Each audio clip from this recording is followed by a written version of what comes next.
Hi, this is Niece, Quanetta, Q, whatever y'all want to call me. I am back, and I will be making some homemade laundry detergent with these four ingredients. I've already started pouring in, try to do this and video it while I'm doing it. Okay, so first you want to pour in your dish detergent.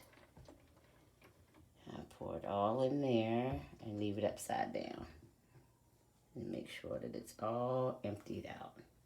Okay, when that finishes, then I will add the next ingredient. But you want as much as possible out of the container because you're going to fill this container up.